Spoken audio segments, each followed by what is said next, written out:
Hello, and welcome back to another episode of Critical Reactions with your host, Bryan. We're going to continue on with this week's theme of women in music, celebrating their contributions to the art form. Today we're checking out a band called Kælan Mikla. The title of the track is Næturblóm, which, if I have the right translation on that, translates to night flower. So, let's get into this and see what's going on.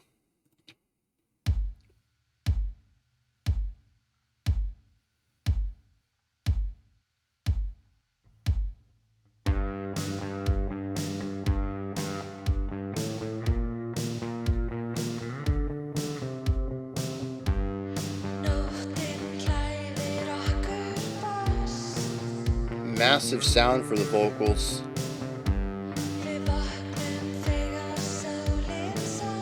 Tons of echoes, 2 layers at least. Interesting how bass heavy this is as well, with the bass and the lower end keyboard really filling out this space here.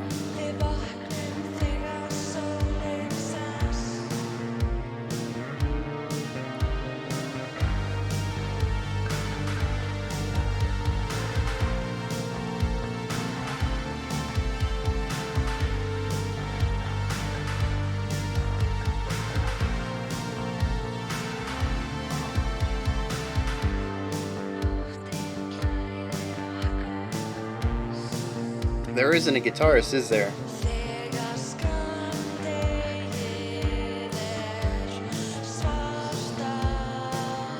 And so the bass leads this section while the keyboard does chords, which forces the drums to be a bit more balanced against the bass. It's also why the vocals are larger. Yeah, so the production, all this makes sense.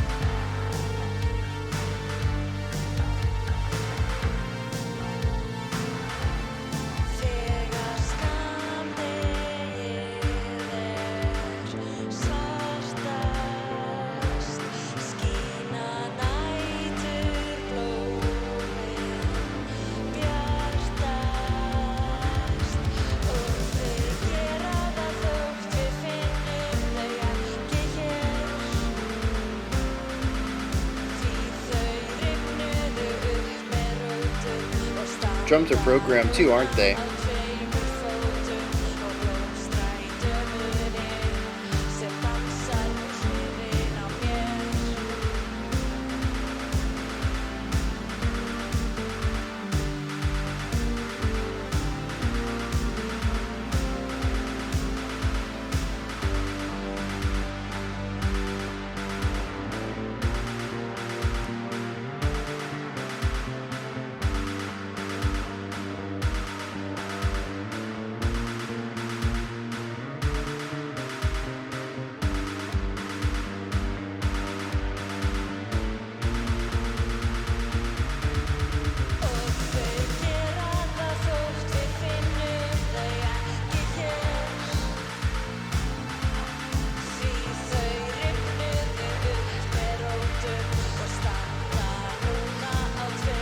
Fairly restrained, but keeps the energy driving and the emotional element in resonance.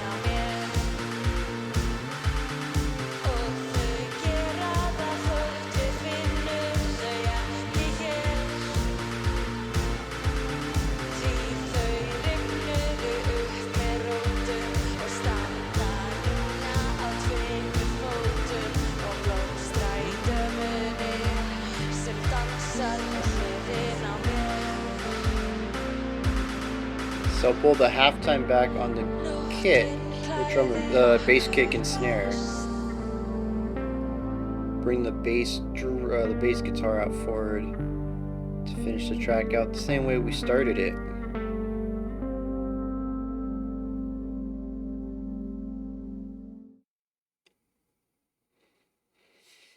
Yeah.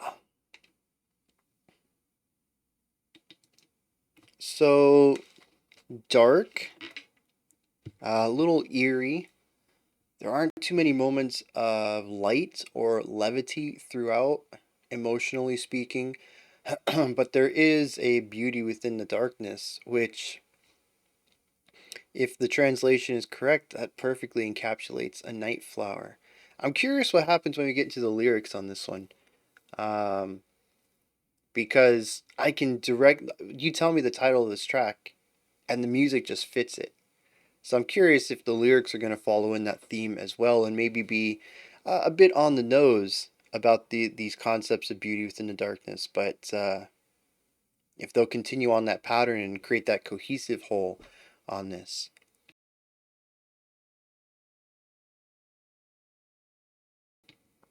So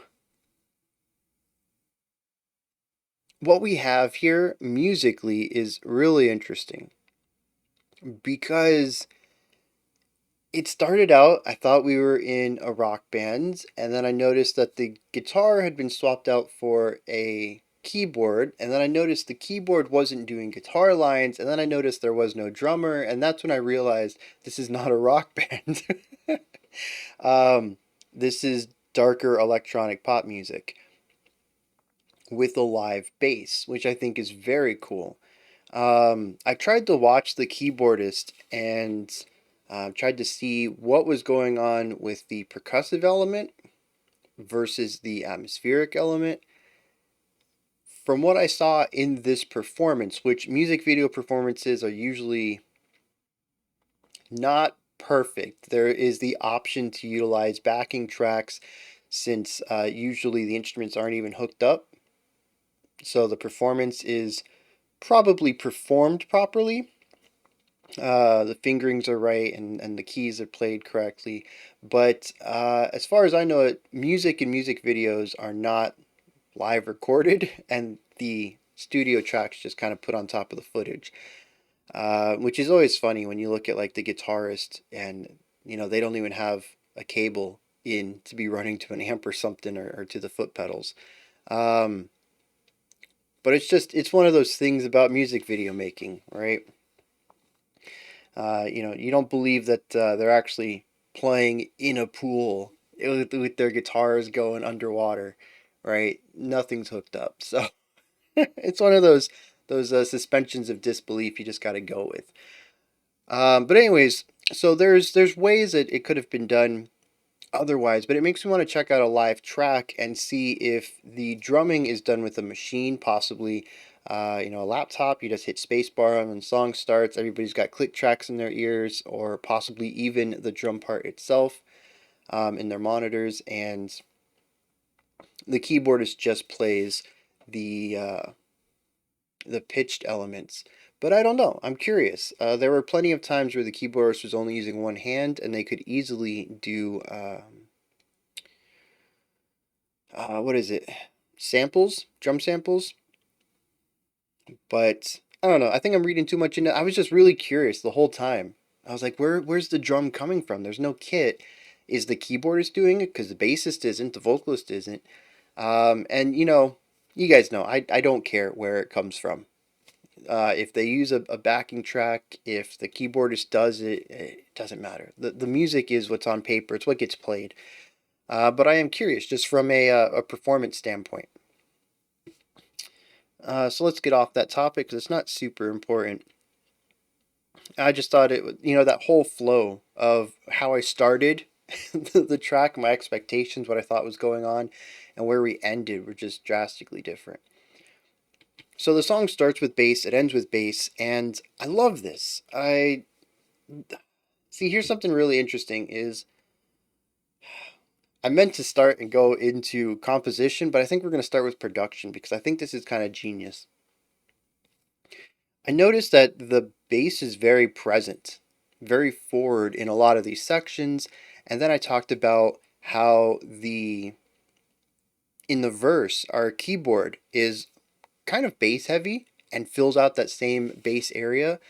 And I was like, well, wait, the bass is playing like a lead element, and there is no other melody going on other than our vocals. We don't have, at the time I was, expecting a guitar. We don't have a guitar going at the time. The keyboard is doing this foundational chordal stuff, so the bass has prominence. And then even when we get into the chorus, though, the drums kick up in intensity, and the bass is still present. And that's when everything started to fill in for me, because the vocal production is massive. There's at least 2 layers going on there, possibly 3. There is one that has a little bit of reverb on it, a little bit of widening, but for the most part, it is fairly close, I would say, to her recorded vocals, what was raw recorded in the microphone. That is center panned. Then there is a massive reverby, echoey, ethereal second track that starts in the middle and just washes out to the sides, and it is humongous. And I was like, that, when I first heard it, I was like, that is a massive vocal sound. But it makes sense, especially for the verse where there's nothing else filling her range. We don't have a higher pitched lead instrument there.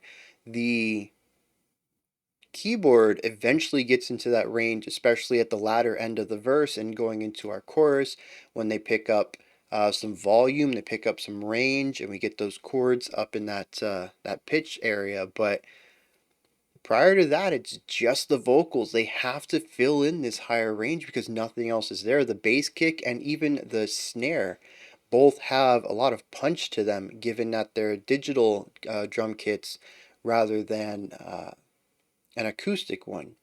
And it's not so much that it's digital versus acoustic, I suppose. It's more that it's an electronic drum kit sound versus an acoustic drum kit sound. The specific timbres they chose for both of them are a bit more bassier and punchier than an acoustic drum kit would be, especially if you were looking at the snare for, well, a rock kit, which tends to have a very bright crack to it and can bleed into some higher pitch ranges. Um, this doesn't. A lot of this is low end. The keyboard is low end. The bass is low end. There's nothing up there, so you got to widen out the vocals, or else it's going to feel empty. And the production really clicked when I realized what was going on and how balanced everything was through that. I don't know who produced this, but just a fantastic ear for what's going on and what needed to be done in order for this to feel like it isn't missing something. And to really fill out the sound sphere on this one. Um, yeah, just a shout out to the producer there. Um, the rest of the track, though, musically, we have a lead melody in the vocals. We have a moving bass line that sort of acts as counterpoint in the bass, but is primarily looking at an ostinato, not a melody. It's a repeated riff. And then chords in our keyboard. And pretty simple. I hate using the word simple because it gets misconstrued so many times, but I think here it's fairly accurate. The bass, the drum kit accents downbeats. That's kind of it. You get 1 hit per beat, and for the most of the time, it's bass kick on odd and snare on even. And it's primarily there to be a metronome, uh, to provide the heartbeat and pulse of the track and provide a little bit of change to it. We could simply just do a bass kick on every hit, but then you have the monotony of that. It becomes boring and repetitive and easily mentally pushed to the background. So having the alternation here, while pretty standard, I think most of the time you have music like this, you would alternate a snare and a bass sound. It helps keep the drum work from sounding boring. And that's the whole track. We have this ebb and flow from quiet sounding to loud sounding. Most of that is facilitated by the vocal production and by the volume on the keyboard. They're rather quiet during the verses. The keyboard increases in volume and range when we hit the choruses. And that is pretty much the entire song. We do have a build up into our bridge and out of our bridge back into our final chorus and our drums. It is a bass kick that increases in frequency We start with half notes technically every other beat, and then every beat, and then every half of a beat, and I think that's it. This was the point when I started looking for a drummer because the way that the bass kick was utilized here, the sound that it created, the way that it didn't taper off naturally, the perfect attack every time, it sounds very unnatural. And this is also just a very electro build-up here before a drop. And those two things combined, I was like, I don't think there's a drum kit. And that's when I started looking. I was like, there is no drum kit. And then I started looking at where the drums are coming from. But so yeah, this is a really interesting project for me because on the surface, this could be a one-person project. Vocalist with some keyboard chords underneath and a bass line that's fairly repetitive ostinato, and very simple drum work. It is in a lot of ways a dark electronic sound and something that I think could easily be created inside of a DAW by one person. The production, this is just me speaking, the production would be a little tough maybe. You're kind of multifaceted at this point where you're the vocalist and the composer and a musical programmer, and then you would also have to engineer it. And engineering's always where I falter. So I might be injecting a little bit of myself in there. But, once you got past that, though, you'd go to a concert and you'd hit play and then you'd sing over it. And that would be your show. And I think it's really interesting then that there's more musicianship to this than I would have expected. Without the video, I probably would have expected this to be a one-person job. Maybe two. Somebody who did the music and then your vocalist. Basically a producer and artist, like a lot of pop music tends to be. Ooh, I might have even thought this was a pop track. You have your artist, and then your producer behind them making the beats.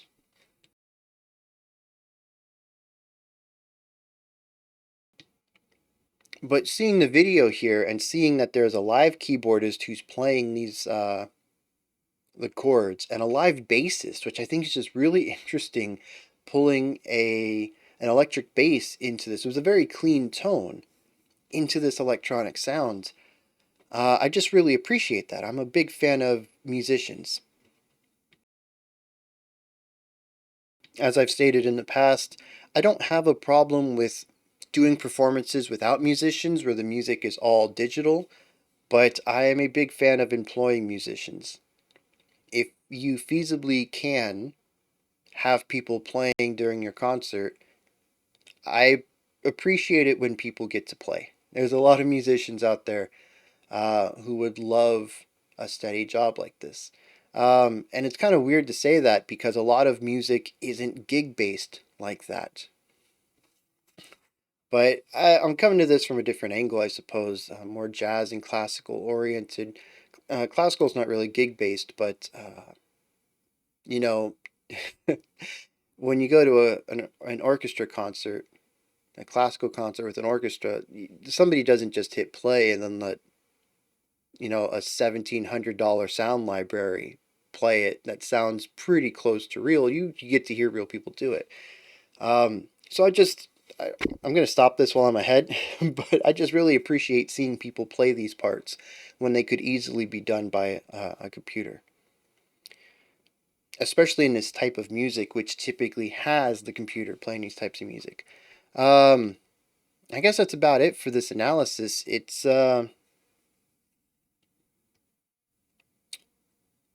Yeah, I don't know where I was going with that. Let's hit some lyrics. So this is neat. The lyrics actually kind of fall in line. Well, I mean, they match this idea of beauty in the darkness that the music and the title allude to. In fact, the idea of the night flower is utilized a couple times in the track, I mean, in the lyrics. But the other cool thing about the lyrics is that there's only two, three ideas in here as far as sentences go. and they're just done in different orders, but usually done in cyclical loops of the same line repeated over and over and over. It kind of reminds me of electronic music as a whole, where it's not so much about getting to the end, it's about the journey between and the repetitions throughout the journey. The changes are rather large, but they always return us back to something similar to where we were. And so the few ideas in here are: the night suits us best. We wake up when the sun goes down. That's repeated a couple of times at the beginning. And then it says, when the day is blackest, the night flowers shine the brightest. Makes sense. And then the final one goes a little over my head, but I think it begins to take this metaphorically away from the idea of a physical night flower into the idea of a metaphorical night flower, which would be people who come alive at night and maybe sleep during the day or are less energetic during the day. It says, and even if they don't find them here because they were uprooted and now stand on two legs, they bloom in the lady who dances beside me. Which could be an idea, I mean, taken very directly about the lady dancing beside me, would be, people who enjoy nightclubs, right? These are people who find themselves and are most expressive and comfortable within their bodies at night, dancing, when they can shine the brightest, not during the day when they have, their day job or their, responsibility, their adult responsibilities, maybe parental responsibilities, and they can kind of just cast all that aside for a couple hours and enjoy dancing, right? And that's kind of what this song feels like to me. It's the expression of oneself where they feel the most connected with themselves at night when the sun's gone down. And finding that beauty in the darkness, certainly, that beauty and comfort in the darkness, I would say, even lines up with the music, which is beautiful at times, but also just very comfortable to listen to. It's not, it has a darkness to it, but it's not eerie, it's not scary, it's not heavy, it's not creepy. It doesn't bring a lot of the more negative aspects of the darkness with it. It is purely comforting, comfortable, and has this nice elegance to it throughout, while still retaining that darker overtone, which, yeah, just brings everything about this work of art together. So, those are my thoughts on Kælan Mikla's Næturblóm. What did you all think? Did you enjoy it? Anything that stood out to you? Anything that I talked about that you think I didn't go into enough details on? Or maybe you just have your own perspective about? Let me know down in the comment section. Above that is a description box. In there you'll find a link to Linktree. Takes you here. You can find links to my music, ways to support the channel, and a link to the Discord server. Above that, if you could, like, subscribe, and ring the bell. I greatly appreciate all three of them. Alright, we have a special selection coming up next. Otherwise, I'll be back tomorrow, 5 p.m. Eastern Standard Time, 9 p.m. UTC, as usual. Until next time, remember to be critical, not cynical, of the music you listen to, and have a fantastic morning, afternoon, or evening, whenever you choose to watch my videos.